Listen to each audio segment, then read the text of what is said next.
दोस्तों नमस्कार, मैं आपका भूपेंद्र नारायण सिंह आज आपको एक बंदर की कहानी सुनाना चाहता हूँ। उसी बंदर की कहानी के बाद बंदर के हाथ में उस्तरा वाला मुहावरा काफ़ी प्रचलित हुआ। बड़ी दिलचस्प कहानी है उस्तरे वाले उस बंदर की, लेकिन वो कहानी सुनाने से पहले मैं बीजेपी सांसद तेजस्वी सूर्या से जुड़ी एक छोटी सी खबर आप सबको बताना चाहता हूँ। छोटी सी खबर है, बस 2 मिनट लगेगा। और बंदर की उस कहानी से तेजस्वी सूर्या का क्या रिश्ता है वो भी बताऊंगा, लिहाजा इससे पहले ख़त्म कर लेना उचित होगा।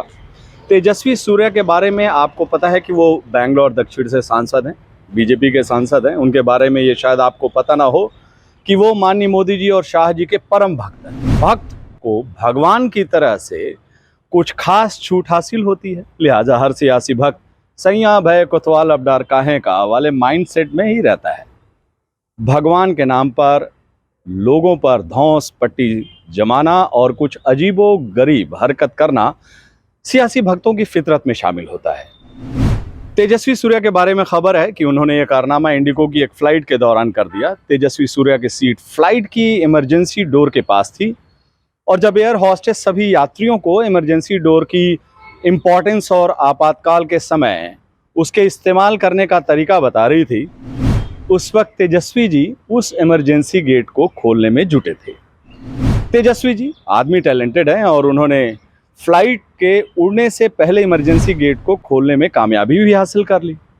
उनकी प्रचंड प्रतिभा का नतीजा ये हुआ कि फ्लाइट को 2 घंटे तक हवाई अड्डे पर ही रोकना पड़ा। मामला चूंकि मोदी जी और शाह जी के परम भक्त तेजस्वी सूर्या का था, इसलिए ऊपर के लेवल पर सब कुछ मैनेज कर लिया गया। कहीं से ये सवाल नहीं उठा कि अगर सूर्या जी ने ये कारनामा हवा में कर दिखाया होता तो फिर क्या होता। शुरू में खबर भी बाहर नहीं आने दी गई थी, लेकिन द न्यूज़ मिनट वेबसाइट ने उस फ्लाइट के यात्रियों के जरिए पता लगा लिया कि इमरजेंसी गेट खोलने का अद्भुत कारनामा अपने तेजस्वी सूर्या जी ने किया था। इस खबर में इसके आगे कुछ और खास नहीं है, इसलिए चलिए अब चलते हैं उस्तरा वाले उस मूर्ख बंदर की कहानी की ओर।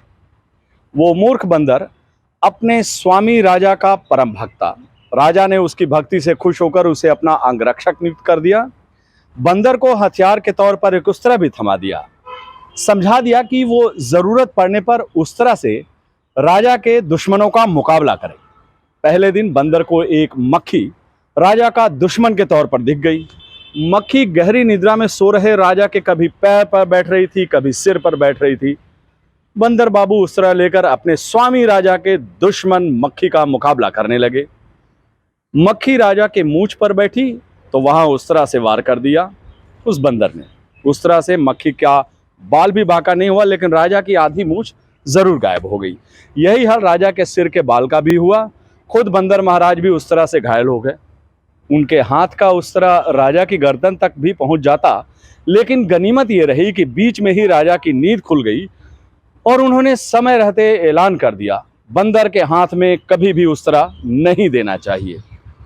आम आदमी ने इसका भावार्थ ये निकाला कि कभी भी किसी मूर्ख के हाथ में ताकत या शक्ति नहीं देनी चाहिए, क्योंकि इससे सामने वाले के साथ साथ खुद बंदर को भी खतरा हो सकता है। यही बात बंदर के हाथ में कभी उस्तरा नहीं देना चाहिए मुहावरा के तौर पर आज कहीं सुनी जाती है। मेरी समझ से बंदर और मुहावरे की इस दास्तां में 3 संशोधन होने चाहिए। पहला, बंदर को उतना ही ज्ञान देना चाहिए जितना वो उसे हजम कर सके। दूसरा, बंदर को अपना भक्त नहीं बनाना चाहिए। और आखिर में तीसरा और सबसे जरूरी बात, बंदर साथ में सफर कर रहा हो तो अपनी रक्षा के लिए खास तौर पर सावधान रहें। नमस्कार।